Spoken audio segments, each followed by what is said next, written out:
On a parlé beaucoup de sciences et société depuis ces 2 jours. Là, on a eu bien sûr tout un bilan macro de qu'est-ce qui se passe en tant que science participative en France, mais aussi à l'international.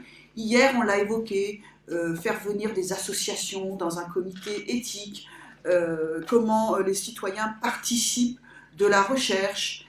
Bon, depuis ces 2 jours, la question du rapport sciences et société est très présente. Alors, c'est vrai qu'à l'Université de Lyon, on se distingue des autres communes du fait notamment qu'on a une direction qui est Sciences et Société, qui s'inscrit vraiment dans l'histoire des relations sciences et société, parce que cette direction, à la base, c'est une association qui a été hébergée par le PUL, le pôle universitaire de Lyon, puis le PRES, c'est devenu une compétence du PRES, puis une compétence de la commune. Je vous raconte ça parce que ça montre tout à fait, je trouve que l'histoire de ce service montre tout à fait l'évolution des relations sciences et société, où au départ on s'inscrit dans une logique de vulgarisation des sciences portée par des chercheurs qui ont envie de prendre ça en charge, malgré la mauvaise image que ça peut donner auprès des collègues. Ensuite, on est devenu un centre de culture scientifique et technique qui rend compte de la professionnalisation de ces relations avec une politique assez directive de mise en place de la culture scientifique et technique. Donc ça a donné tout un tas de centres que l'on voit à Toulouse, à Marseille, à Strasbourg, de centres de culture scientifique et technique, mais qui étaient plus du côté des professionnels de la culture, où là on est dans l'ingénierie de projet et beaucoup dans le développement territorial. Tout ceci s'inscrit aussi dans le mouvement de l'éducation populaire. C'est pas rien, parce qu'on le retrouve aussi aujourd'hui, c'est très important, et c'est le caractère politique revient en force. Et ce service est devenu ensuite Sciences et Société, à l'image un peu de ce qui a été porté par la Commission européenne, où justement on n'est pas que dans une approche de diffusion de la culture scientifique et technique, mais on a une visée plus politique de faire de la science avec et pour la société. Et donc on a ce service où on est avant tout des opérateurs. Donc on a eu aujourd'hui beaucoup d'allusions à la question de la culture scientifique et technique. Donc, par exemple, on coordonne la fête de la science. On organise la nuit des chercheurs et on a un super festival, je vous invite en même temps, la semaine prochaine, le 16 et 17 juin, le festival Pop Science, où l'idée est justement d'emmener les chercheurs là où sont les citoyens. Donc on va dans un parc urbain et pendant 2 jours, on fait à ciel ouvert un laboratoire pour tout le monde où on va penser la recherche de demain. Donc on a toute cette palette où on mobilise les outils, les formes de médiation, parce que comment on parle aux citoyens ou comment on parle avec des sphères, avec différentes valeurs, avec différentes cultures, différents langages. Et on a aussi ce qu'on a évoqué tout à l'heure, qui est la science participative. On a un dispositif qui s'appelle la boutique des sciences. Alors nous, on dit encore, c'est là où les jargons effectivement se démultiplient, on parle même de sciences collaboratives. C'est-à-dire qu'on se positionne comme des capteurs d'une demande sociale, d'une question de connaissance, d'une question de recherche, portée par un collectif, qui peut être une association, un comité de quartier, etc., et qui pose une question à la société, à l'université, en disant moi je n'ai pas forcément les moyens d'avoir une expertise scientifique sur ma question, mais est-ce que l'université, dans son rôle, dans sa responsabilité sociale, elle peut m'aider dans cette quête de connaissances. Et là, dans ce cadre-là, on missionne des étudiants qui vont faire donc un stage de niveau master pour répondre à cette demande. Donc vous voyez, sciences et société, à l'Université de Lyon, de fait d'un parcours historique, et pas forcément d'une vision politique très forte, mais qui rencontre les grands mouvements, on est sur cette logique de diffusion de la culture scientifique et technique, construction d'outils de médiation. Et l'éducation populaire revient en force aussi dans le développement de tous ces outils d'appareillage, de comment faire produire de la connaissance avec plusieurs parties prenantes très différentes, à des logiques de responsabilité sociale de l'université, comment l'université doit faire vivre aussi un écosystème de la connaissance. Donc voilà, de toute cette palette. Et le travail que nous menons avec Sarah Carvalho sur l'idée de monter à l'échelle d'une commune une plateforme réflexive sur l'éthique de la recherche en lien avec sciences et société montre que justement cette question de sciences et société, on n'est pas que sur des enjeux d'animation culturelle, on n'est pas que sur des enjeux de diffusion, mais on est bien sur des enjeux de co-construction et des enjeux de responsabilité partagée. je vous racontais tout ça pour vous repositionner un peu le contexte. Et je trouve que cette histoire-là, elle révèle tout à fait ces relations sur ces sociétés qui, comme vous l'évoquiez, sont encore marginales, mais sont quand même de plus en plus importantes. Cette table ronde, alors on va faire un petit focus sur comment travailler avec la société. Ça veut dire quoi de faire de la recherche avec de la société? Est-ce qu'on est toujours dans de la science participative? Est-ce qu'on est dans de la science citoyenne? Ou est-ce qu'on est dans la recherche-action? Et est-ce que le fait de travailler, de faire de la recherche avec de la société, ça pose d'autres questions éthiques? Donc, M. Houdet nous a posé un cadre déjà très riche par rapport à ce questionnement-là, mais je vous propose 2 témoignages de pratiques de recherche avec des citoyens dans 2 disciplines très différentes. Et après, on pourra se poser collectivement ensemble la question de est-ce que ça pose des questions éthiques encore différentes? Est-ce que ça en rajoute ou finalement pas plus que ça? Donc on va commencer par Frédéric Abécassier, qui a fait déjà une intervention ce matin sur des travaux de recherche au Maghreb et quel est le positionnement de l'historien dans la société.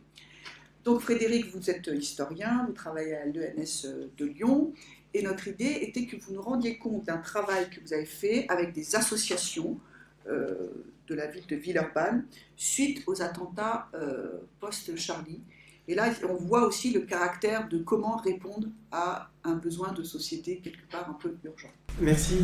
Alors, en fait, c'est un travail qui s'est fait avec la LICRA en 2 étapes et en partie en lien avec le colloque d'Essaouira, mais en fait, ça remonte aux attentats de Toulouse. C'est-à-dire que, alors il y a eu plusieurs moments. En fait, j'ai été mis en relation avec la LICRA suite à une exposition qui avait circulé à Lyon, notamment à l'église Sainte-Bonaventure, sur les questions d'antisémitisme. Et donc la LICRA avait hérité d'une exposition qu'elle faisait circuler. Et dans cette exposition sur l'antisémitisme à travers les âges, il y avait un panneau sur l'antisémitisme dans le monde musulman qui était, on peut le dire, plutôt indigne, au sens, et non seulement indigne, mais contre-productif, au sens où il était plus sur le registre de la dénonciation. Et en gros, du prophète au moufti de Jérusalem, il y aurait eu une sorte de continuité de l'antisémitisme dans le monde musulman. Et donc, j'ai été mis en relation avec la LICRA à ce moment-là, et en travaillant avec un des membres, on a essayé d'élaborer 4 panneaux qui ont essayé d'historiciser cette question des relations. Et déjà, on parlait, au lieu d'antisémitisme dans le monde musulman, on a essayé de changer de paradigme en parlant de relations juifs-musulmans à différents moments de l'histoire, donc à l'époque de la naissance de l'islam, puis à l'époque médiévale, puis médiévale moderne, puis à l'époque coloniale, et enfin à l'époque post-indépendance et post-naissance d'Israël. Ce qui, au moins... Alors, cette collaboration s'est plutôt mal passée, c'est pour ça que j'en parle, dans la mesure où je n'ai pas du tout été content ensuite que l'exposition continue de tourner en présentant sur le même plan le panneau original et les 4 panneaux qui avaient été élaborés ensuite, comme si, moi j'avais quand même la prétention de poser un discours plutôt scientifique et historique, et comme si il fallait renvoyer dos à dos le panneau d'origine et une vision, on va dire, de gauche et plutôt caricaturée sous la forme de vision de bisounours des relations juifs-musulmans.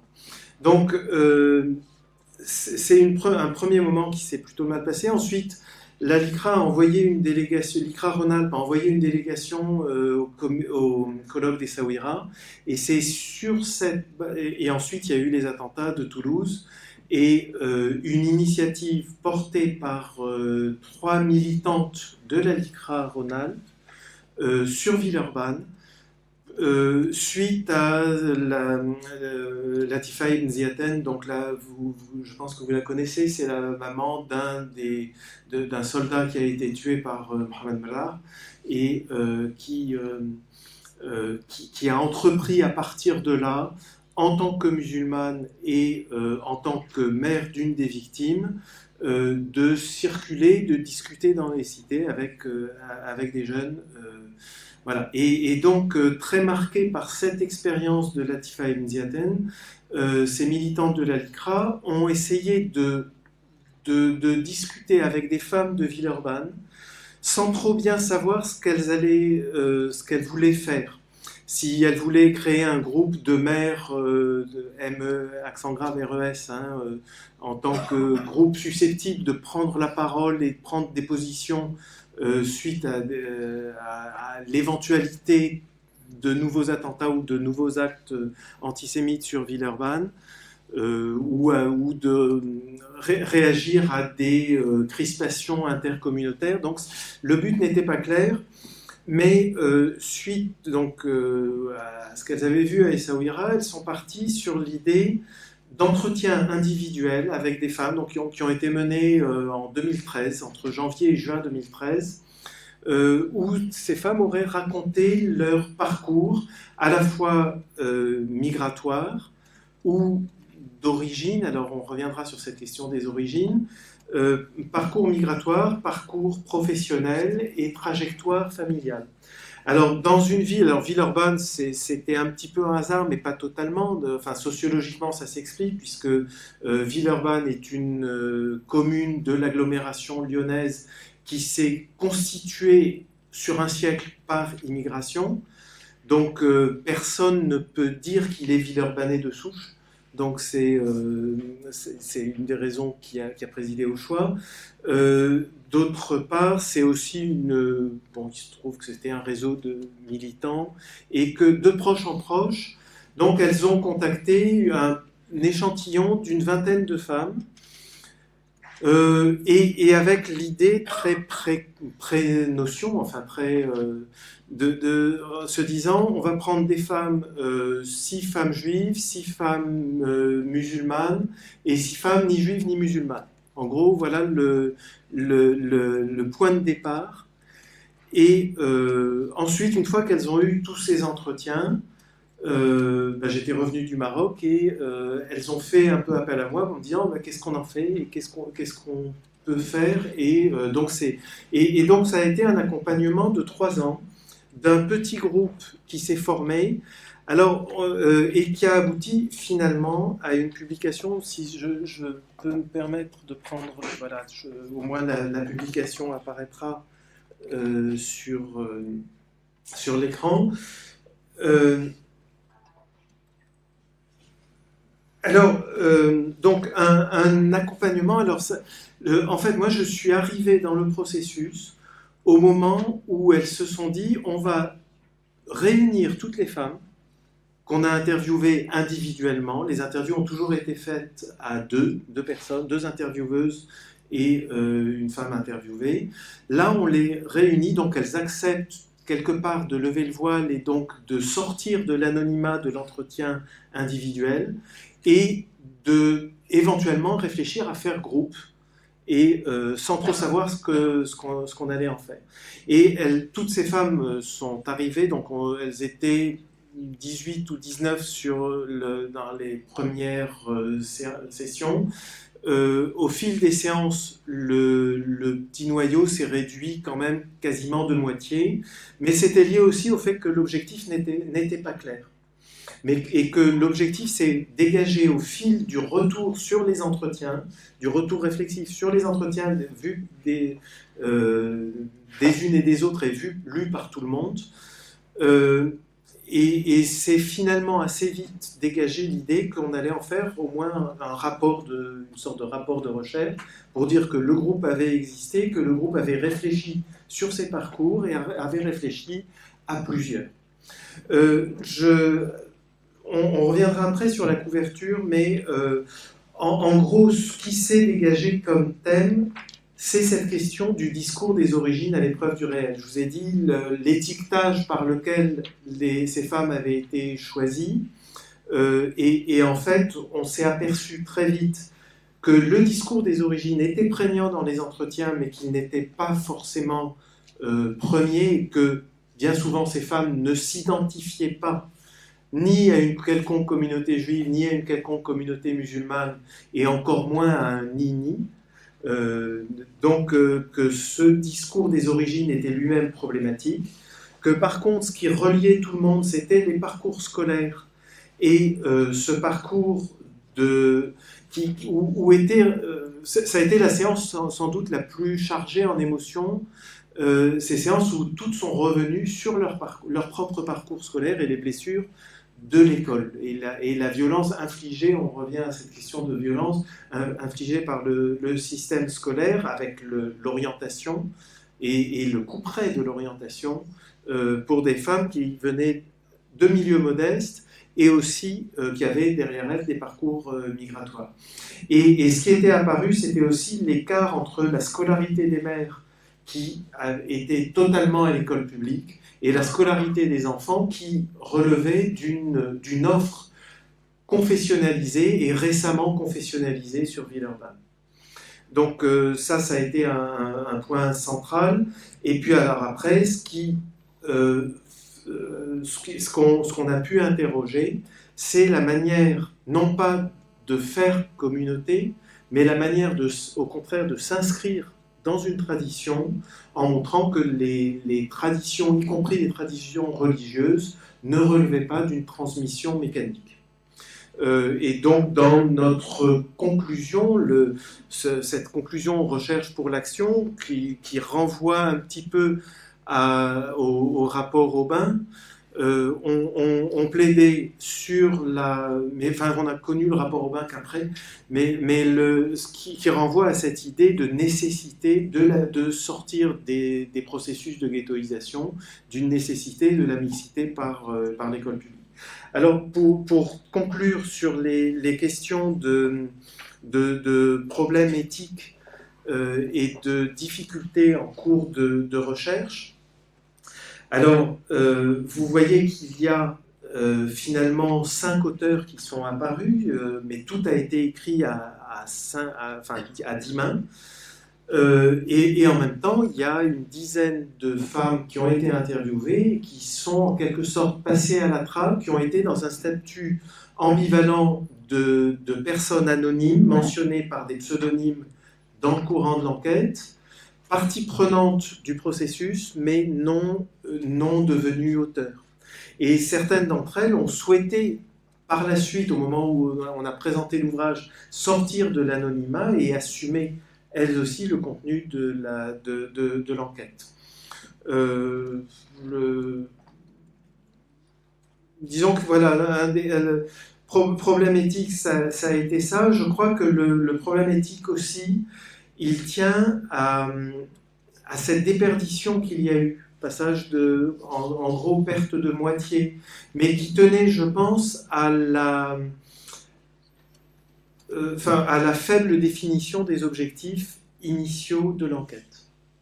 Plus au fait que certaines ont déménagé, qu'il y a eu des circonstances. Voilà, donc on reviendra éventuellement après au cours des questions, mais voilà, je voulais décrire simplement le protocole d'enquête et de restitution.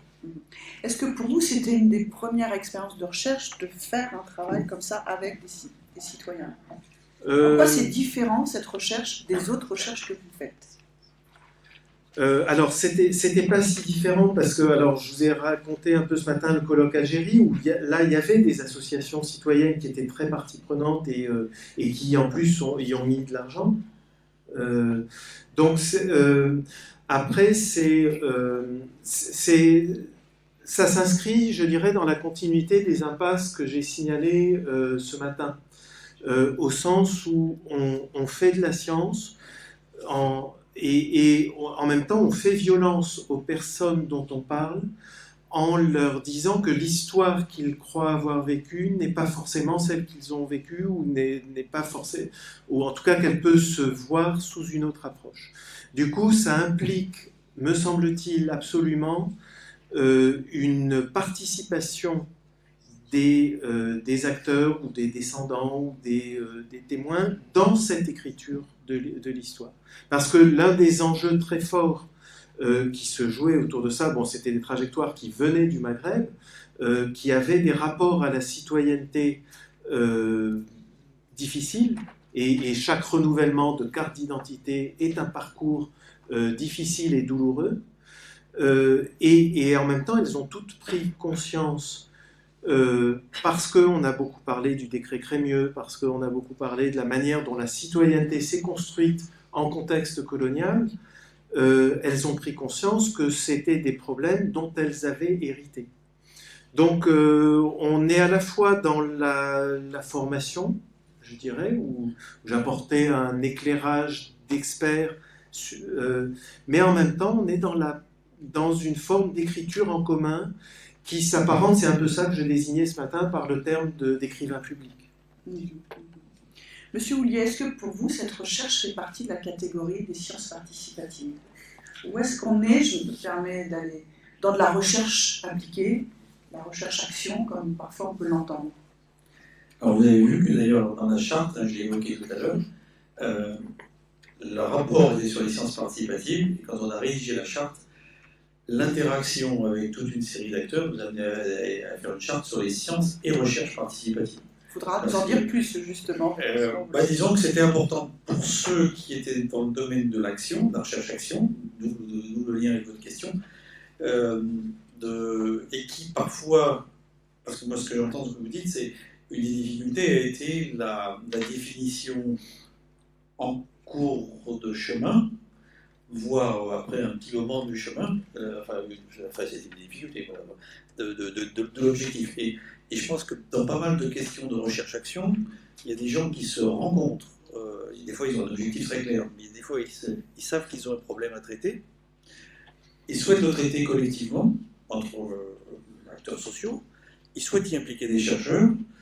Pour autant, l'objectif de science, il n'est pas déterminé a priori, et il se construit progressivement. Donc je pense que tous ceux qui étaient plutôt dans des démarches de ce type-là, et qui considéraient qu'ils faisaient bien œuvre de participation, et on trouvait pour partie la définition que j'ai utilisée au début, parce qu'il y avait d'un côté les chercheurs et de l'autre des acteurs de la société civile, tous ces gens-là disaient mais si vous ne nous incluez pas explicitement, on ne sera pas satisfait. Donc on a considéré que oui, on pouvait le faire. Donc moi je comprends qu'il y a eu cette difficulté particulière que vous avez eue. Donc de ce point de vue-là, je n'ai pas de difficulté à dire, oui, c'est une forme de recherche participative. Est-ce que les acteurs au départ avaient l'intention de produire un article? Probablement pas. Mais est-ce qu'à la fin, il y a, dans les choses qui m'ont intéressé, donc à la fin ça se traduit bien quand même par un article, par une forme de production, qui est opposable, qui est avérée, qui est diffusée, qui est communiquée. Donc oui, il y a bien une œuvre dans ce champ disciplinaire particulier, il y a bien une œuvre de science qui est faite. Il y a un autre aspect que vous avez évoqué qui est intéressant, c'est celui de la formation. Enfin, j'ai entendu la remarque sur la violence, mais le point sur la formation est quand même quelque chose d'important. C'est-à-dire que, alors ça fait aussi le lien avec ce qui peut se passer dans les écoles, mais pas seulement, d'une certaine manière, on voit bien que toutes ces approches, qu'elles soient de science ou de recherche participative, elles contribuent à faire évoluer les acteurs de la société civile, si j'utilise ce terme un peu générique parce que je ne sais pas trop lequel utiliser, enfin, en l'occurrence les 18 femmes qui sont devenues qu'une petite dizaine, ça contribue à les faire bouger, elles apprennent des choses sur leur situation, et ça je crois que c'est aussi une des vertus qu'on a d'ailleurs peut-être pas tant fait que ça ressortir nous dans notre rapport, mais c'est une des vertus de ce type d'approche, et c'est une aspiration un peu diffuse de ceux qui y participent. Est-ce que cette recherche a fait l'objet d'une publication dans une revue en votre propre nom sans les personnes qui y ont participé? Ou est-ce que la seule publication Non, c'est celle-ci? c'est la seule publication. C'est la seule publication. Oui. Et est-ce que maintenant, quand vous avez d'autres dispositifs de recherche à mener, vous auriez tendance à travailler avec certains groupes d'acteurs, ou pas forcément, vous prenez aussi vos habitudes de recherche? Là, je suis sur autre chose, mais qui devrait faire l'objet d'une rencontre, d'un colloque le 14 octobre prochain, autour des questions d'islamophobie. Et où là, j'ai été saisi, même chose, par un groupe d'associations, mais alors là, en tant qu'associatif, et d'une autre association. Donc, ce qui est compliqué aussi, c'est d'arriver à déterminer les casquettes sous lesquelles on intervient. Et je pense qu'il faut, que l'éthique minimale exige une certaine clarté là-dessus. Parce que, alors, avec ce groupe d'associations musulmanes qui se sont réunis suite aux attentats, pour le coup, de Charlie l'Hypercacher à partir de 2015, pour faire connaissance ensemble, et qui ont assez vite c'est-à-dire faire connaissance, c'est-à-dire sortir des simples communautés de mosquées où il y aurait la mosquée des Turcs, la mosquée des Marocains, la mosquée des Algériens, et donc faire du lien entre musulmans lyonnais. Donc ça, c'était la démarche initiale. Et ensuite, elles ont assez vite tourné en rond, et elles ont éprouvé le besoin de s'orienter vers une société civile, d'autres associations faisant du lien. Alors, une association à laquelle je participe qui s'appelle Raja Tikva, qui est une association d'amitié arabo-juive Rhône-Alpes, mais aussi Coup de Soleil en Rhône-Alpes, qui est une association plutôt de rapatriés, descendants rapatriés d'Algérie, etc. Donc, ou ISM Quorum, donc voir des associations. Au début, on parlait d'associations musulmanes et d'associations laïques. Et en fait, cette recherche est aussi une formation de chercheurs, parce que je ne m'aventurerai plus à qualifier ces associations de musulmanes, parce que pour l'une d'entre elles, l'Union des étudiants musulmans de France, quand je leur ai dit qu'elles étaient une association confessionnelle, sa présidente s'est récriée en disant « Non, certainement pas. On est une association de musulmans, mais on n'a rien de confessionnel. » Donc, même ça nous oblige aussi, en tant que chercheurs, à revoir nos concepts et à revoir aussi le curseur de ce qu'on désigne par laïcité ou par confessionnel. Donc, et pensez-vous que si vous aviez dû faire une recherche sur ces associations, mais sans répondre à une de leurs demandes, le travail de terrain aurait été plus compliqué pour avoir accès à certaines informations ou pas forcément? Moi, je pense, en tout cas, que la recherche, c'est toujours donnant-donnant. Mais y compris dans ce que j'ai raconté ce matin à propos des jésuites. Il y a eu me semble-t-il, un véritable échange qui était fondé que je leur fournissais un service quasi gratuit, gratuit même. J'étais payé par la France et prêté par la France à eux. Donc, je leur fournissais un service d'enseignement. En échange, ils m'ouvraient leurs archives. Et donc, je pense qu'on doit fonctionner. Il me semble c'est important de fonctionner sur ce type de deal, du donnant-donnant, et de ne pas être, je dirais, un pirate qui vient voler des données. Peut-être deux commentaires, un qui est disponible. Effectivement, dans tous ces dispositifs-là, pour que ça fonctionne, il faut qu'il y ait un intérêt des uns et des autres dans la durée. Et oui, il faut de l'intérêt, il n'est pas de même nature, et ça, il faut l'assumer, entre celui qui vient plutôt de la communauté scientifique pour faire court, peut-être parler dans votre micro. Ça sera plus simple, peut-être, de celui qui vient de la communauté scientifique pour faire court, et puis de celles et ceux qui viennent de la société civile pour faire tout aussi court. Donc il y a forcément une forme d'enrichissement mutuel qui doit être soutenu. Et le deuxième commentaire que je voulais faire, c'est parce que c'est quelque chose qu'on a beaucoup vu dans le rapport, et Jean-Baptiste Méry-Boudard, il avait un peu plus de temps parfois que moi dans cette partie-là, donc il a beaucoup insisté pour qu'on le mette dans la rédaction, et je me suis laissé volontiers convaincre. C'est la question de la temporalité sur ces projets. Parce que vous l'avez évoqué tout à l'heure, elles ont commencé à 18, elles ont terminé à une dizaine. Il y a la temporalité de la construction, on perd des gens en cours de route, et il faut maintenir l'intérêt au cours du temps. C'est-à-dire que l'intérêt initial peut se transformer, mais il faut qu'à tout moment, les parties prenantes continuent d'avoir envie d'être ensemble. Et sur ces projets-là, qui ne sont pas forcément intrinsèquement plus longs que des projets de recherche classiques, je ne suis pas certain qu'ils aient toujours des propriétés d'être beaucoup plus longs. Mais quand on est qu'entre chercheurs, on sait à peu près le temps qu'il faut, la constante de temps caractéristique, elle est connue. Quand on est avec des gens de différentes origines, et qu'on pas les mêmes objectifs. La constante de temps pour aller de la construction d'une question, surtout quand elle n'est pas complètement claire au départ, jusqu'à la production d'un résultat et à une forme d'apprentissage et puis de connaissances acquises, parce que voilà, on perd des gens en cours de route. Et des fois, on perd le chercheur, et des fois, on se perd soi-même. Voilà. Je crois, enfin, voilà. Et ça, c'est quelque chose qui a vraiment été dit par tout le monde, hein, aussi bien les chercheurs que par les gens des associations qu'on fait quoi. Moi, c'est une partie de ce que je retrouve dans ce que vous évoquez là. Très bien. On pourra prolonger sur ces exemples qui sont vraiment très riches. On va céder la parole maintenant à Marie Préau, qui est professeure des universités en psychologie sociale au CREPS, à l'université de Lyon 2. Et cette dernière, elle parle de sciences communautaires, donc où elle fait de la recherche avec des malades du sida.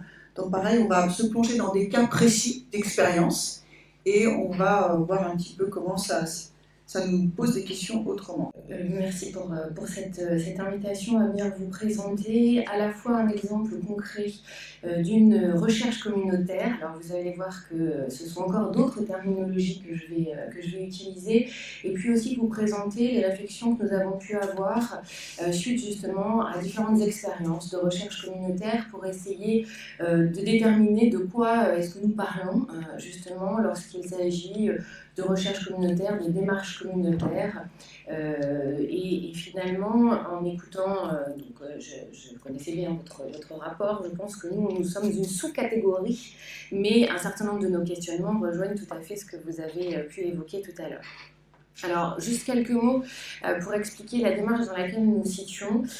Ici, il y a deux ancrages différents. L'ancrage en termes de démarche communautaire, qui est absolument nécessaire pour voir se construire ce que nous, on va appeler une recherche communautaire, à savoir la volonté d'un certain nombre d'acteurs et d'une communauté.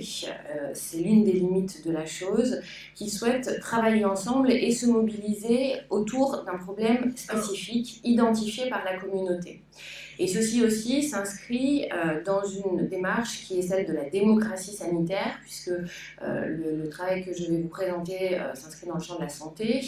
La démocratie sanitaire est un mouvement relativement vaste. Si ça vous intéresse, je vous conseille le rapport Compagnon qui a été fait en 2014, qui délimite tous les lieux dans lesquels les usagers des systèmes de soins peuvent s'impliquer, et non pas du tout uniquement que dans le cadre de la recherche, mais justement, ici, dans le cadre de la recherche communautaire, finalement, on est une sous-catégorie, l'application de la démocratie sanitaire au contexte de la recherche en santé.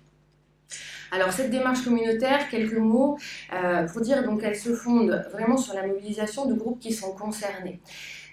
C'est intéressant dans un sens, mais c'est une limite dans un autre. Ça signifie que sur une problématique sur laquelle vous n'avez pas une communauté à minima constituée et qui identifie un besoin, eh bien, vous, en tant que chercheur, vous ne pouvez pas construire la communauté. Vous pouvez tenter de la mobiliser, et on le verra par exemple avec les communautés digitales dans le champ de la santé.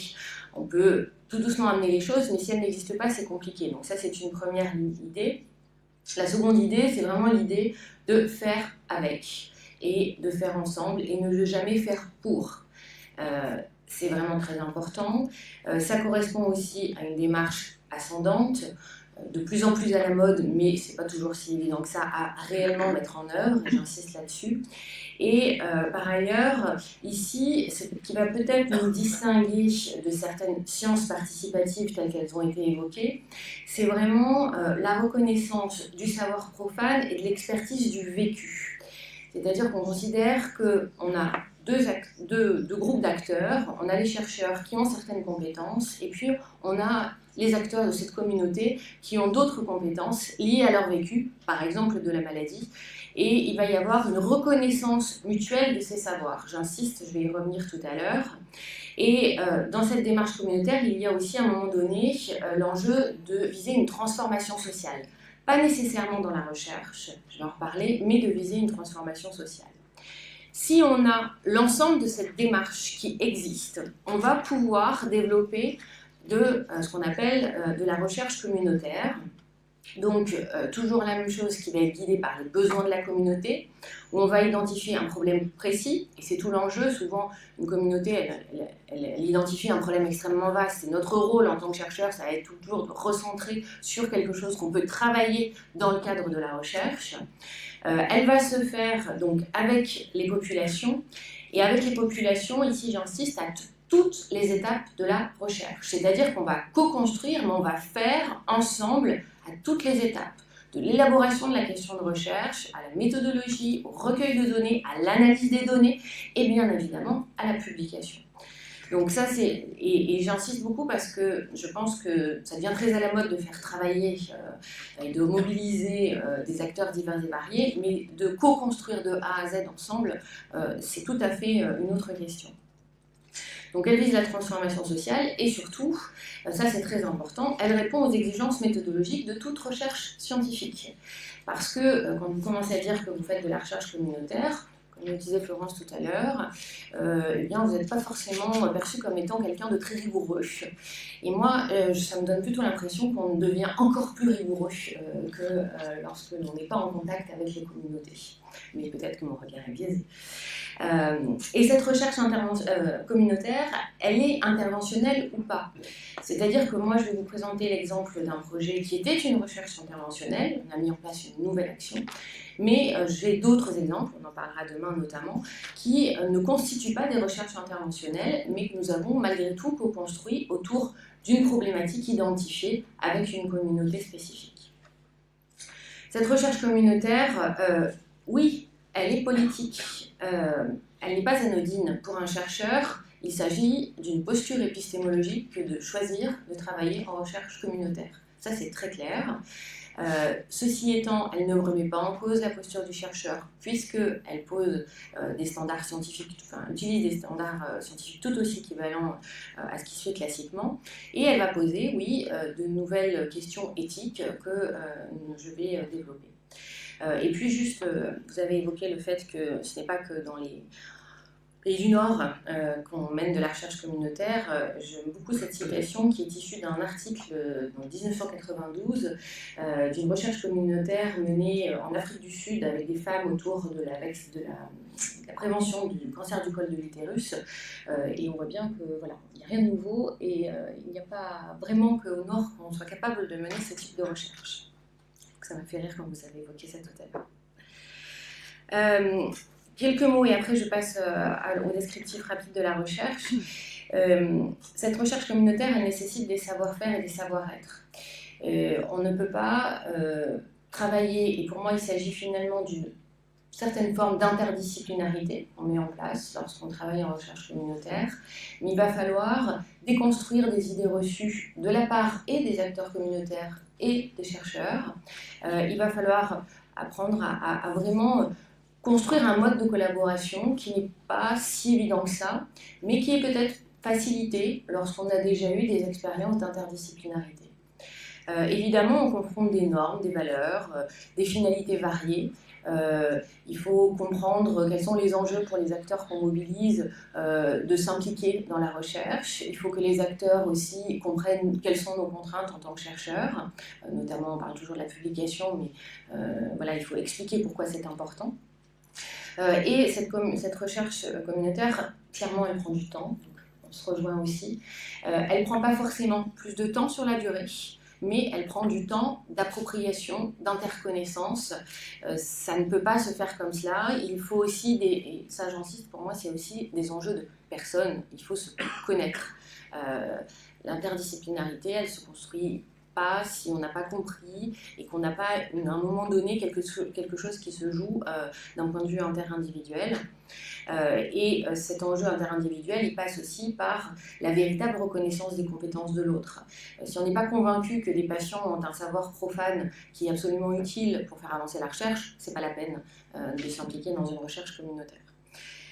Et puis, elle nécessite l'existence des communautés, mais ça, je l'ai déjà expliqué. 2 mots encore. L'enjeu, et ça a été évoqué aussi tout à l'heure, pour moi, c'est vraiment construire un partenariat équitable. On donne et on reçoit. Et construire un leadership, parce que on peut vite basculer à la fois dans un leadership qui soit totalement académique, qu'on connaît assez classiquement, mais aussi être utilisé en tant que chercheur à des fins par une structure associative qui souhaite mettre en avant un certain nombre de choses. Et finalement, ce partenariat équitable, pour moi, il passe par tout un tas d'éléments. Dans le cadre d'une autre recherche, nous avions construit une charte claire sur les rôles et fonctions de chacun. Et Dieu sait qu'au fil de la recherche, nous nous sommes félicités d'avoir eu cette charte sous la main. Et l'autre enjeu aussi, c'est le fait que, à partir du moment où on fait appel à des structures associatives, il faut s'assurer de la représentativité des gens avec qui on travaille. Je vous donne un exemple. Nous avons à un moment donné monté un protocole de recherche qui tournait autour de l'usage de drogue avec une structure associative. Au bout de quelques mois, nous nous sommes rendus compte que finalement, les acteurs qui étaient avec nous en train de travailler étaient extrêmement éloignés du terrain et n'étaient plus du tout représentatifs de la communauté qu'ils étaient censés représenter. Donc ça, c'est un élément important, donc, de trouver les bonnes personnes, et aussi pour les communautés concernées, d'être capable d'avoir toujours des communautés de veille sur ce qui est en train de se faire. Dans le cadre d'un protocole de recherche sur le VIH, nous avons eu plusieurs structures associatives qui sont impliquées dans une recherche communautaire. Or, ces structures associatives, elles avaient classiquement un rôle de veille dans tous les essais cliniques qui se menaient sur le VIH. Et d'un coup, ils étaient partie prenante. Donc, on se retrouvait dans un conflit d'intérêts des acteurs associatifs qui ne pouvaient plus avoir ce rôle indépendant. Et donc, tout de suite, il a fallu mettre en place ce qui a été appelé une consultation associative, constituée d'autres acteurs et qui permettait de garder ce rôle de veille pour qu'il ne soit pas décrédibilisé aux yeux de la communauté qu'ils étaient censés représenter. Donc voilà, ça ce sont des choses aussi qui se construisent au fur et à mesure. En faisant, on découvre un certain nombre de limites. Très rapidement, donc la recherche que je souhaitais vous présenter a porté sur l'usage des nouveaux tests de dépistage rapide du VIH. Donc en 2008, en France, nous étions un des derniers pays européens à ne pas utiliser des tests donc de piqûres au bout du doigt, qui permettent de déterminer une sérologie positive en 30 minutes, alors avec derrière vérification avec la prise de sang, mais nous étions les derniers à ne pas utiliser ce test, et donc le protocole DRAG a été mis en place avec deux objectifs. D'abord, comprendre quelle est l'acceptabilité de ce test dans la population, qui est la population, donc les HSH, les hommes ayant des relations sexuelles avec des hommes. Pourquoi cette population ? Parce que c'est celle dans laquelle, d'un point de vue épidémiologique, la prévalence du VIH est la plus forte. Sans aucun enjeu de discrimination, bien évidemment. Donc il y avait premier enjeu, est-ce que c'est acceptable ? Si en France, ce ne serait pas acceptable par rapport aux autres pays. Et deuxième enjeu, surtout, il y avait beaucoup de retours sur un certain nombre de difficultés de cette population à aller se faire dépister dans les centres de dépistage anonymes et gratuits, parce que beaucoup de remontrances sur le fait que si ces personnes venaient fréquemment, c'est que finalement, elles prenaient souvent des risques et que, évidemment, ce n'était pas bien de prendre des risques. Et donc, se construisait tout doucement à ce moment-là la possibilité d'un encadrement communautaire, c'est-à-dire que ces tests puissent être réalisés dans des structures associatives dédiées. Et là, en l'occurrence, c'était l'association AID. Donc ici, on était bien dans le cadre d'une recherche biomédicale. On testait un outil qui n'avait jamais été utilisé en France, interventionnel et communautaire, puisque nous avons construit tous les outils. Donc tout le protocole, alors il était un petit peu compliqué, mais je vous en donne juste un aperçu, si ça veut bien, voilà. Tout le protocole de randomisation, parce que bien évidemment il fallait comparer avec l'accompagnement classique et les tests classiques versus et le test et l'accompagnement communautaire. Là vous avez que le groupe A, mais il y avait un certain nombre d'autres groupes. Et tout cela, nous l'avons co-construit avec la structure associative. Ce qui nous a aidé aussi à appréhender les enjeux de faisabilité extrêmement rapidement, et c'est tout l'intérêt justement quand on travaille avec les communautés.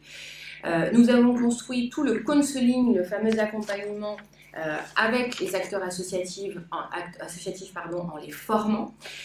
Et surtout, ce qui s'est donc produit, c'est que nous avions des acteurs associatifs qui accueillaient, qui prenaient en charge et qui recueillaient les données de la recherche. Puisque, vous le voyez ici, il y avait un questionnaire pré-test, un questionnaire post-test et un questionnaire post-résultat, puisqu'on voulait aussi mesurer la satisfaction des différents acteurs par rapport à ce nouveau test.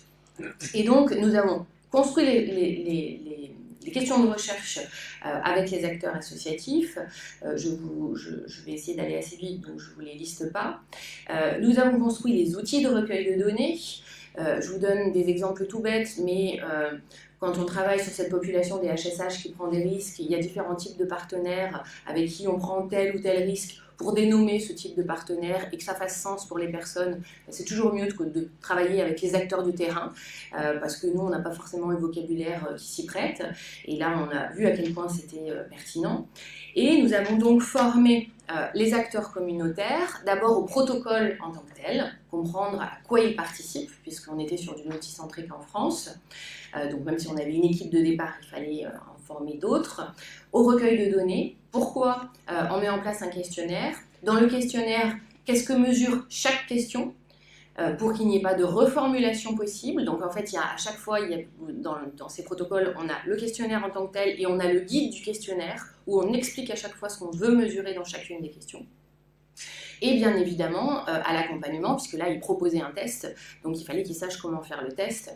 C'était absolument essentiel. Et donc, les acteurs communautaires étaient là tout au fil du temps, et ce sont eux qui recueillent les données. Nous n'avons vu aucun participant à ce protocole de recherche.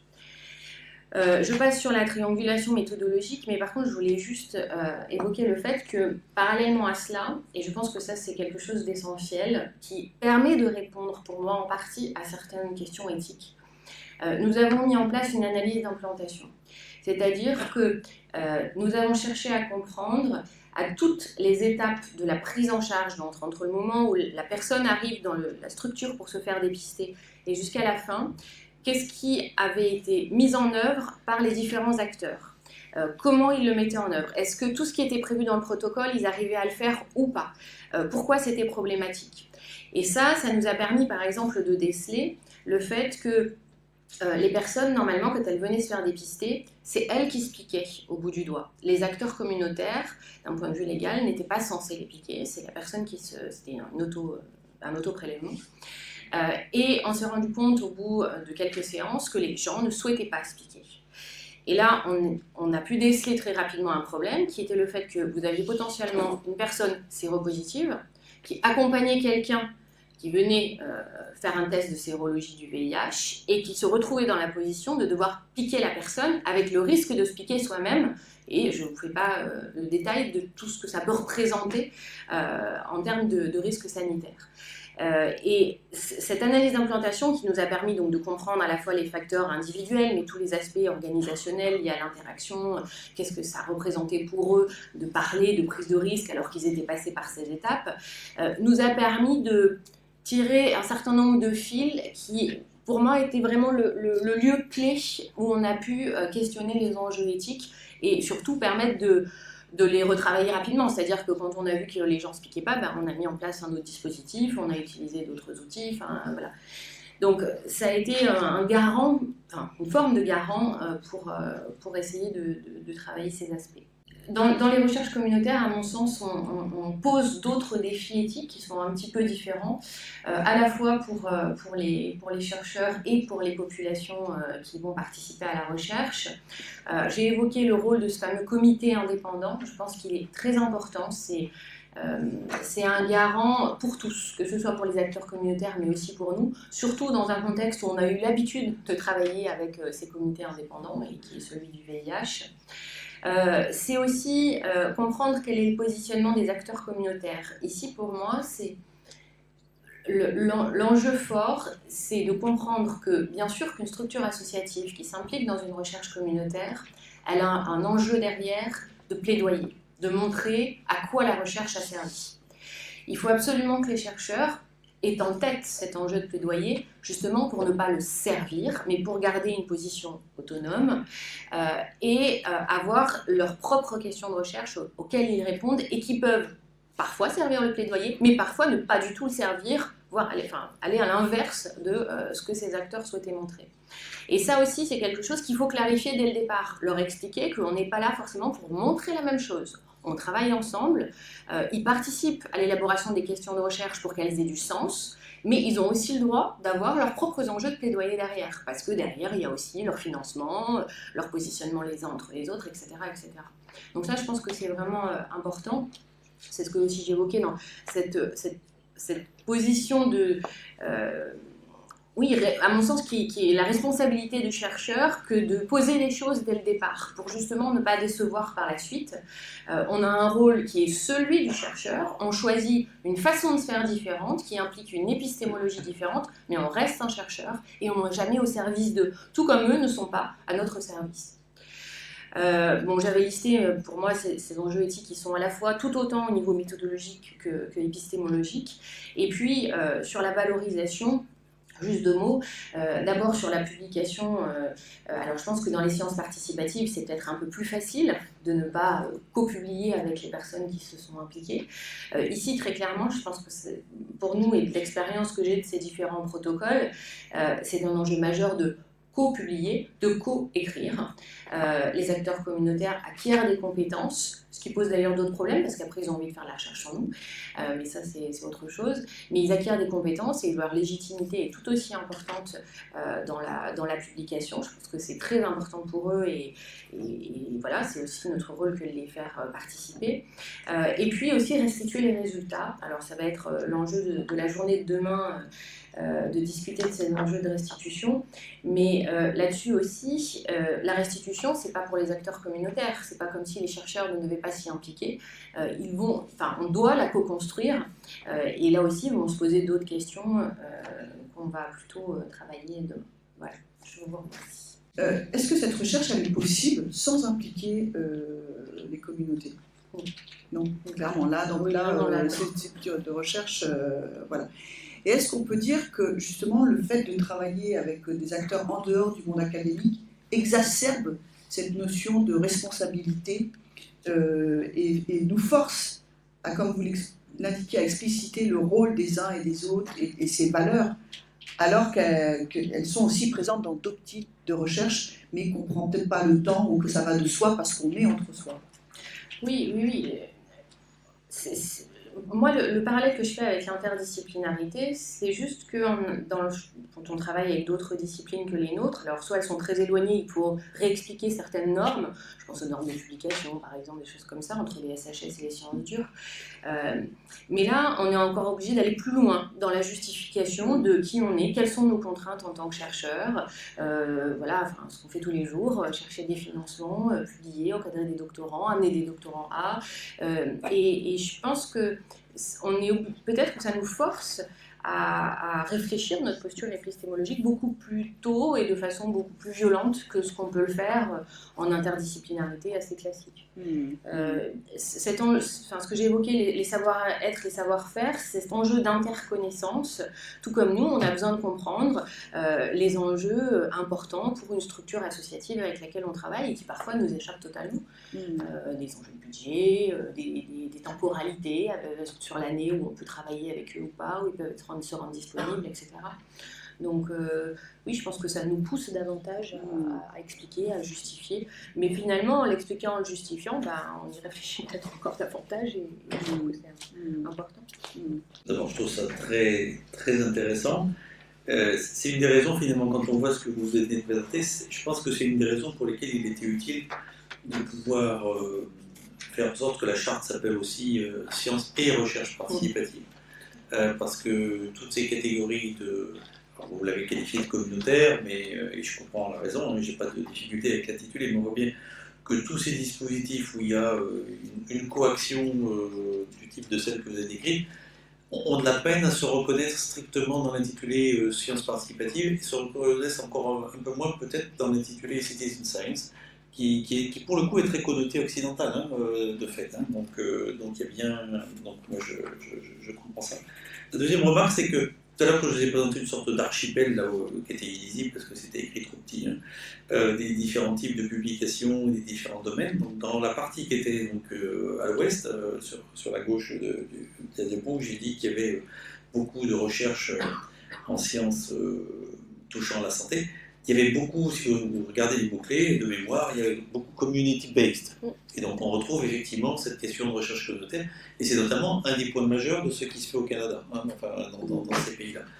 Après, on a vraiment une difficulté à repérer dans les productions scientifiques ces objets, parce qu'après, quand on met community, etc., quand on récupère d'autres trucs, après, on n'arrive plus à s'en sortir. Donc, c'est pour ça.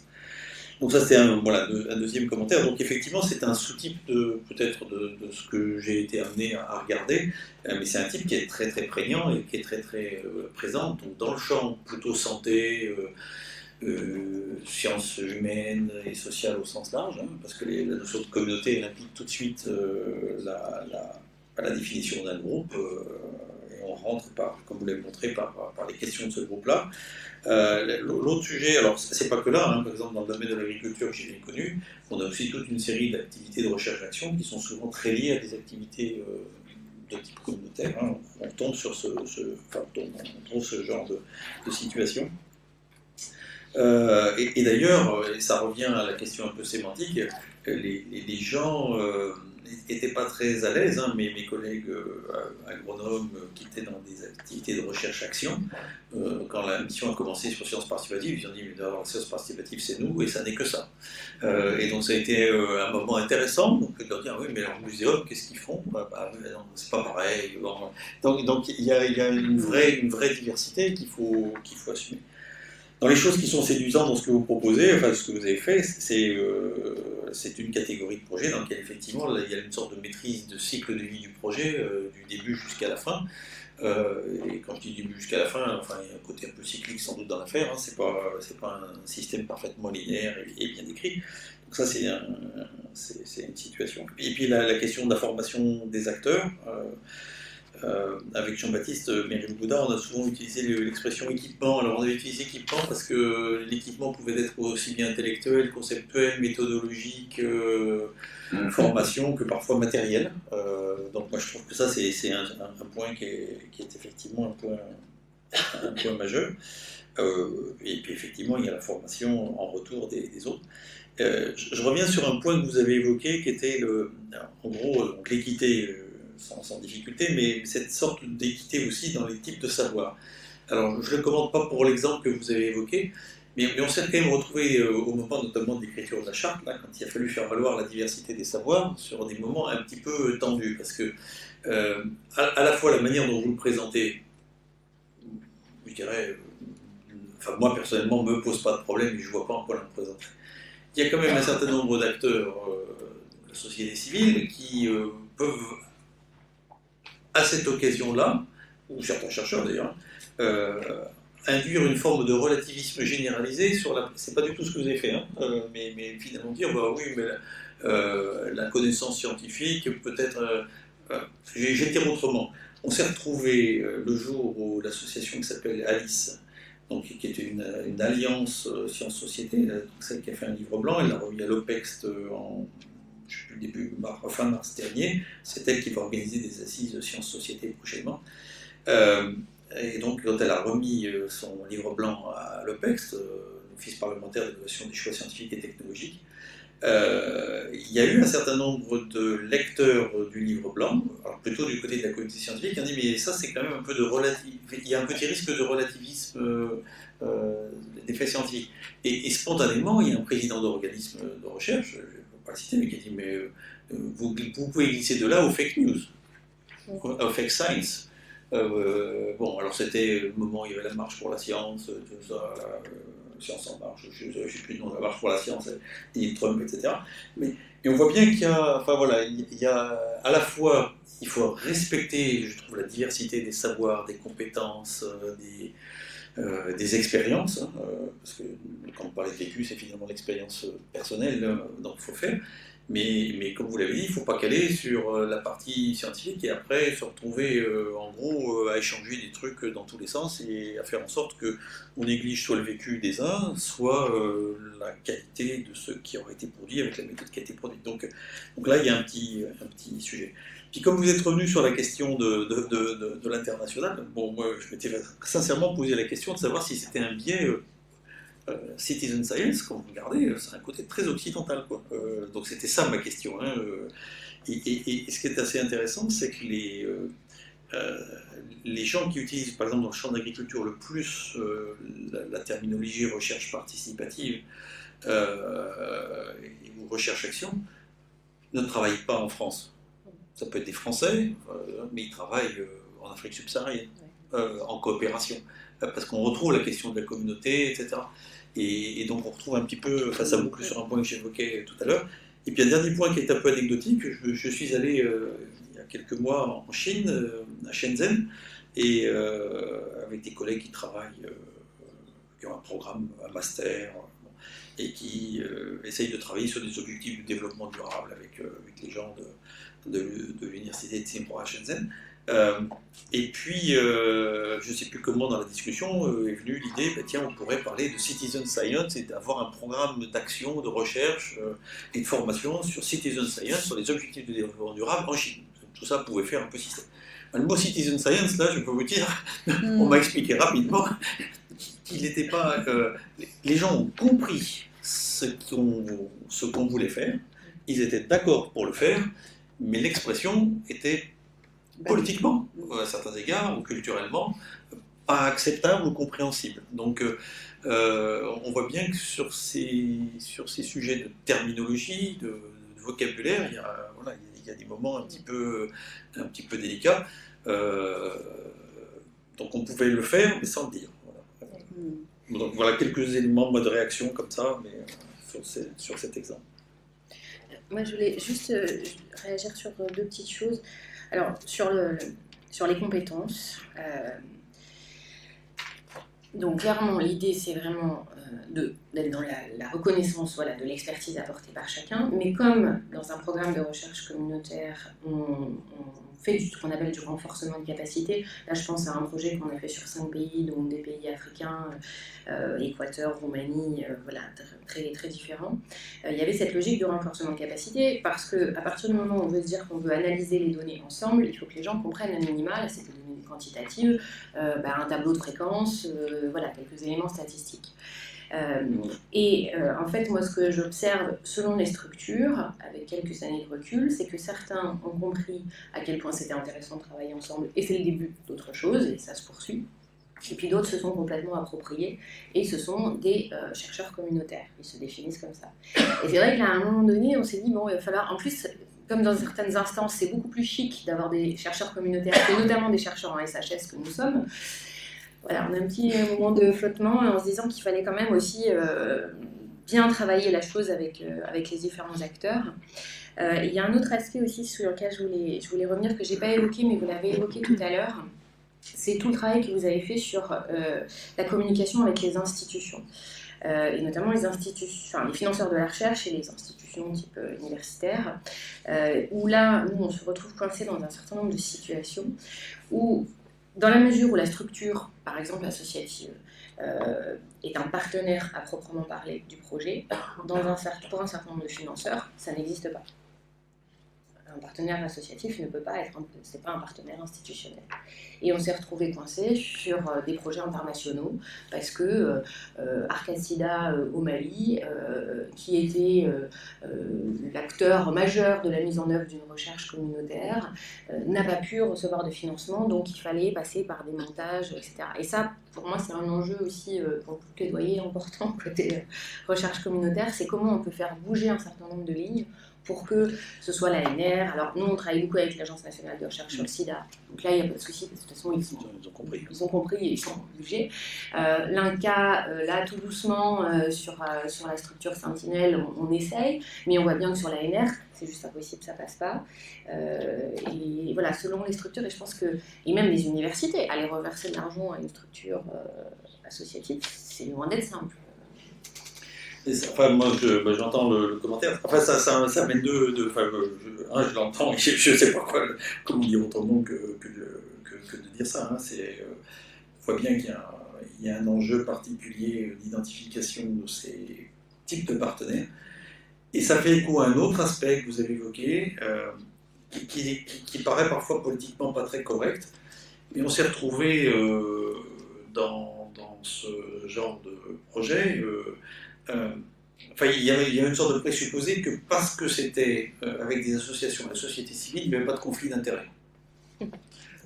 Et donc vous l'avez bien montré, non, mais c'est complètement faux, mais c'est quand même un sentiment un peu dans un monde parfois idéalisé, de façon un peu biaisée, c'est parfois ce genre d'idée est véhiculée. Et donc effectivement, à partir du moment où ces communautés, où ces associations, où ces collectifs sont constitués et sont des vrais partenaires, on retrouve à la fois le besoin qu'ils soient légitimés, le besoin qu'on puisse les financer, le besoin qu'on puisse les reconnaître, mais en même temps, tout ce que ça emporte, ils sont partie prenante, ils sont donc porteurs des mêmes difficultés qu'on a si on travaillait avec des acteurs économiques classiques.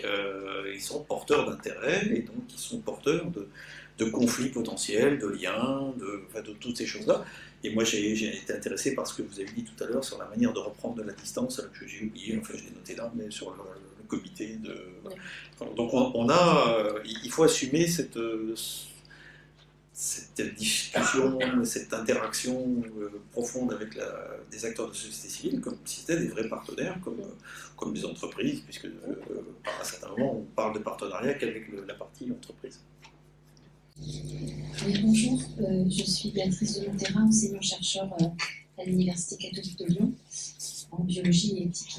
Et je voulais juste en savoir un petit peu plus, peut-être que je ne vous ai pas suivi intégralement, mais j'avais envie de réagir un petit peu sur vos défis éthiques, sur 2 points, parce qu'on en avait parlé, ça avait été un sujet qui était remonté l'année dernière quand on avait fait, il y avait eu cette journée sur l'éthique de la recherche et la responsabilité sociale en février dernier, et on avait parlé du rôle des comités d'éthique et de la composition de ses membres. Alors je voulais savoir dans ce type de recherche, ce que vous appelez exactement votre comité, sa composition, et du coup, voilà, quel est son...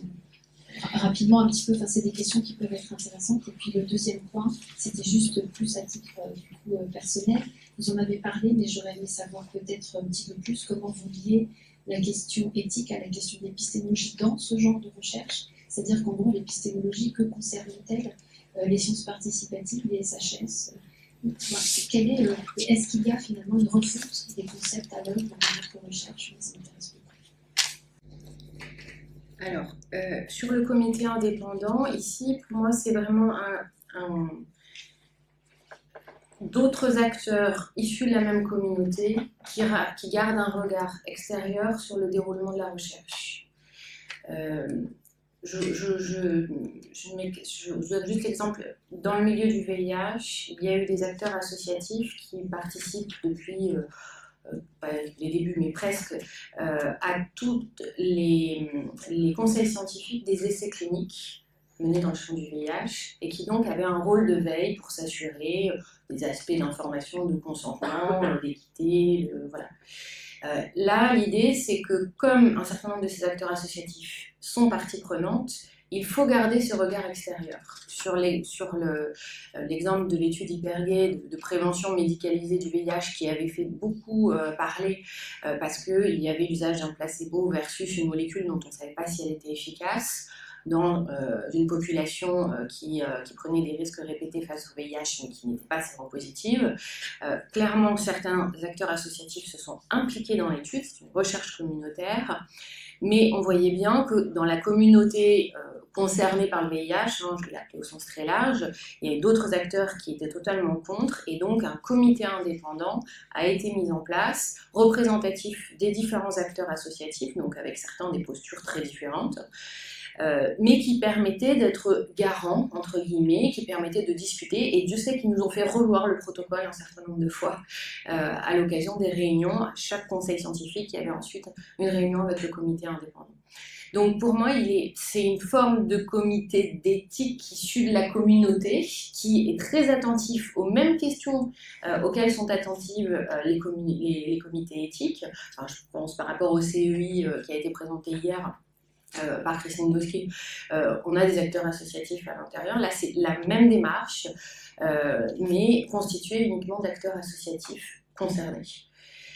Et du coup, on l'a, sur 2 autres protocoles, ayant vu tout ce que ça nous avait apporté dans Hypergay, on a pu le mettre en place.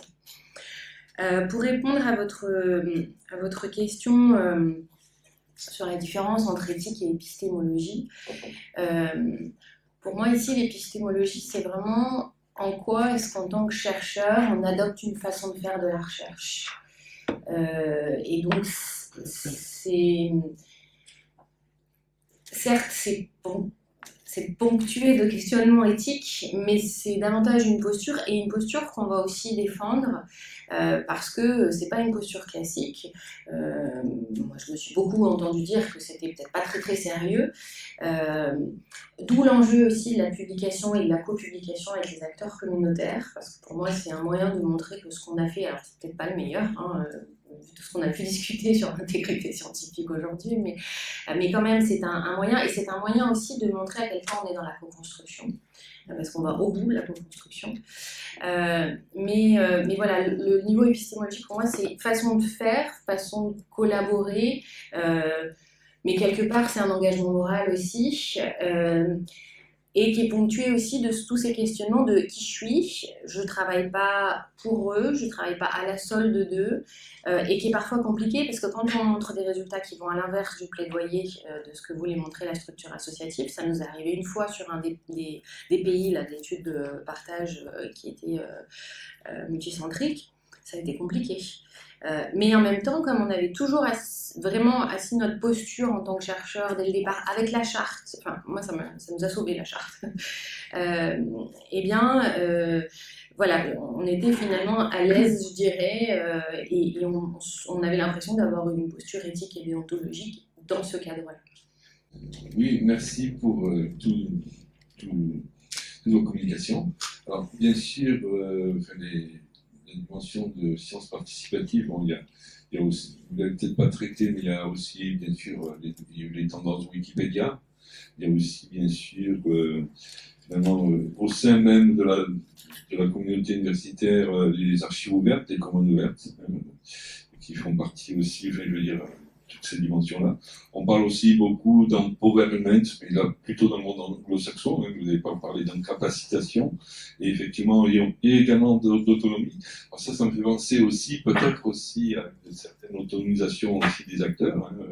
J'ai fait le compte rendu d'un livre qui s'appelle Regard sur les banlieues, où effectivement on parlait des livres de banlieue, etc. Au départ, c'était des journalistes qui animaient des petits groupes, je dirais, des groupes un petit peu de jeunes pour qu'ils s'expriment, et puis finalement c'est devenu des démarches autonomes, quitte à revendiquer finalement une véritable littérature de banlieue, etc. Donc avec une espèce d'autonomie, qui au départ était un accompagnement, mais c'est un peu, je dirais, si on évolue vers une dimension démocratique, c'est aussi de démocratiser aussi, je dirais, un ensemble, et de rendre aussi peut-être autonome un certain nombre de gens. Alors également aussi, il me semble qu'il y a une dimension qu'il ne faut pas non plus trop, qu'il faut rester consciente, c'est la dimension effectivement de l'autorité, de la légitimité, qui publie, comment on publie, quel nom on publie. Et effectivement, ça peut poser des problèmes. Ça peut poser des problèmes aussi à un moment donné, je dirais, qui s'approprie les résultats. Moi, j'ai eu des démarches, soi-disant participatives, où on demande aux gens de participer, et puis finalement, c'est une personne qui publie les résultats au nom de tout le monde, mais qui s'accapare un peu. Donc ça, c'est des problèmes aussi d'éthique. Et effectivement, il y a des questions de légitimité. Et puis là aussi, vous voyez, la dimension communautaire, oui, mais est-ce que derrière la communauté, finalement, c'est pas l'institution? Je m'explique, là, on était interaction acteurs communautaires participants, et donc moi je lis acteurs, donc c'est des acteurs bien sûr scientifiques, communautaires c'est l'association, et les participants qui sont en troisième bout de la chaîne. Et pour moi, les participants appartiendraient à la communauté. Mais cette communauté-là, que vous définissez, à mon avis, c'est plutôt une institution. Et c'est un peu comme vous avez travaillé avec la LICRA, et sur le bouquin, il y avait écrit la LICRA, au même titre que responsable, que le titre scientifique aussi. Et donc là, on est sur des questions aussi, je dirais, finalement, derrière les communautés, il y a aussi des institutions. Et c'est ce rapport entre communauté et institution qui fait là aussi la légitimité et la visibilité dans l'espace public. Oui, Claire Brosseau, École d'architecture de Lyon et collectif Coexistence, coopérer, expérimenter autrement la science. Je voulais juste revenir sur ce qui me semble être important par rapport à vos deux interventions, notamment. Deux conditions me semblent déterminantes pour les sciences participatives. C'est ce que vous avez mentionné beaucoup, monsieur, c'est faire en sorte qu'il n'y ait pas de droit exclusif en matière de propriété intellectuelle. Donc cette propriété intellectuelle, elle va du brevet au droit d'auteur, vous l'avez largement mentionné, et le brevet aussi est une question cruciale quand on parle d'éthique. Il y a matière au sein de l'université à réfléchir sur les modalités de valorisation socio-économique de la recherche, indépendamment du brevet. Et la deuxième condition, ce sera plus à vous, madame, c'est comment intervenir. La condition de la participation est liée au fait de pouvoir faire intervenir la partie prenante ou les parties prenantes au cadre de l'interaction, au cadre de la collaboration. Et c'est là où on touche à des enjeux évidemment épistémologiques, parce que jusqu'où va porter ce cadre? Est-ce que c'est dans la désignation d'une méthodologie et la coproduction d'une méthodologie de recherche, auquel cas, quelle est la légitimité des acteurs à constituer un échantillon, par exemple, ou à désigner une technologie ou un outil de recueil de données spécifique? Et quelle est la place que vous accordez à ce cadre de la collaboration dans vos recherches communautaires? Je pense qu'on a oscillé entre des compromis, et je reviens sur la recherche des 5 pays qui avaient tout autant attrait aux enjeux des chercheurs, de la population concernée, donc des patients séropositifs en l'occurrence, des enjeux culturels, parce qu'entre le Maroc, le Mali, l'Équateur, on avait aussi cette contrainte-là, et qu'on a essayé de faire consensus entre toutes ces contraintes. Là où ça a été plus compliqué, et ça pourrait rejoindre votre remarque, c'est dans le champ de la prévention, où en effet on n'avait pas une communauté constituée de patients, mais on avait une communauté vaste de personnes qui prennent des risques.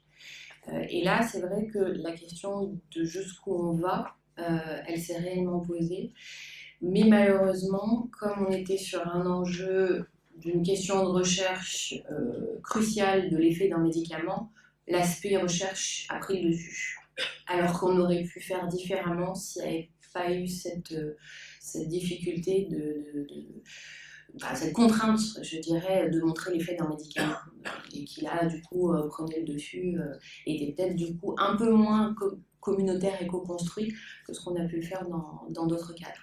Mais pour moi, c'est là aussi où ça nous questionne.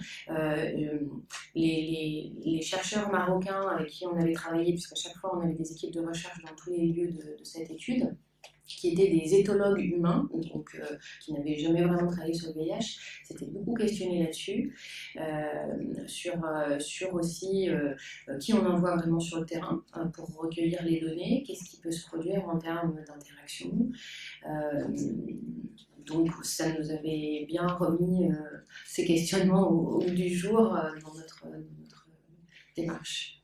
C'est pas simple, pour moi c'est des allers-retours et puis une négociation. Avec soi-même et avec les autres. Oui, peut-être une réponse sur la question des auteurs. La ligne de partage, elle a été relativement simple entre ceux qui avaient été d'accord pour prendre la plume et rédiger chacun un chapitre, mais le contrôle a été le fait de l'ensemble du groupe, c'est-à-dire qu'en permanence, tout chapitre a été longuement discuté, remanié, par tout le monde. Mais du coup, la ligne de partage finalement entre auteurs pluriels et enquêtés et ES, elle s'est faite assez naturellement. Merci. Je crois qu'on va lui dire. Dernier mot. Moi, juste un tout petit mot que je voulais dire. C'est vrai qu'on n'a pas traité tous les sujets. Je l'avais évoqué au départ. Il y a des connexités avec plein d'autres questions. Vous avez évoqué donc Wikipédia, les archives ouvertes, la capacitation. Enfin, la capacitation, je pense que pour partie, ça a été quand même évoqué par Magali Polo. Tu vois, non, pas ma voisine, je me suis raté. Mais, je crois que le message que je voulais faire passer là, c'est qu'il y a un mouvement assez général qui amène à modifier les pratiques de recherche et l'environnement et les contextes dans lesquels on est conduit, qui est assez profond. Quand on a conduit la mission sur les séances participatives, la deuxième réunion, on a fait 2 séminaires différents. Le premier, c'était avec des gens qui en font, un peu comme le projet que vous avez présenté, et puis le deuxième avec des gens qui en parlent. Je ne fais pas tout à fait les mêmes. Moi, je suis plutôt de ceux qui en parlent, parce que je n'en ai pas fait beaucoup, donc je le dis librement. Et dans ceux qui en parlent, il y en a un qui a dit: est-ce que vous avez bien conscience que toutes vos modalités d'activité et d'organisation de la science sont mortes? Alors, il était un peu provocateur. Je le connais depuis, je ne le connaissais pas à l'époque. Il exagère un peu, mais on voit bien qu'il y a quand même des formes d'évolution de la production, enfin de la manière dont on écrit les articles, dans les reviews, ça a été évoqué tout à l'heure. Oui, il y a beaucoup de choses qui sont en train de se jouer. La manière dont on fait de l'innovation, on passe là des sciences participatives à la recherche communautaire ou à l'innovation ouverte de manière quasi continue. On peut trouver des tas de façons de relier ces sujets-là les uns aux autres. Donc il y a effectivement des choses qui sont en train de bouger. Puis tout dernier point que je voulais évoquer, puisqu'on est ici dans une université, donc la conférence des présidents d'université trouve que le sujet est intéressant. Donc c'est amusant parce que quand on a monté, je dis ça, je dis moi j'y suis pas, enfin si j'y suis, mais enfin je suis pas représentant de la CPU. Hein. Mais quand on a monté, quand on a conduit la mission avec Jean-Baptiste Mérélo-Goudard et quelques autres, on a eu plus de facilité à discuter avec les organismes de recherche qu'avec les universités. La situation est à certains égards aujourd'hui différente. Par exemple, la CPU a souhaité, et c'est pas moi qui les ai convaincus, ce sont des présidents d'université tout seuls qui l'ont demandé, enfin pas parce que je les avais rejoints, voilà, ils ont souhaité signer la charte. Il y a des présidents d'université qui m'ont dit qu'ils souhaitaient organiser quelque chose dans l'année. Donc dans l'année, effectivement, je crois qu'on a une réunion de travail la semaine prochaine, l'université, au sens large, veut se saisir de ce sujet-là. Alors je pense que ce qui se fait ici à Lyon y contribue, mais je suis assez frappé, alors c'est peut-être ma naïveté par rapport à ce sujet, mais je trouve qu'il y a, en tout cas dans la manière dont les universités et l'université en général présentent ces questions-là, je trouve que sur 2-3 ans, il y a quand même une évolution assez sensible. Ouais. Ça appelle un autre débat, justement, donc, de la reconnaissance institutionnelle de toutes ces actions-là dans les carrières des chercheurs et l'évaluation des laboratoires. Je vous remercie tous les 3 parce que c'était vraiment passionnant. Sympa.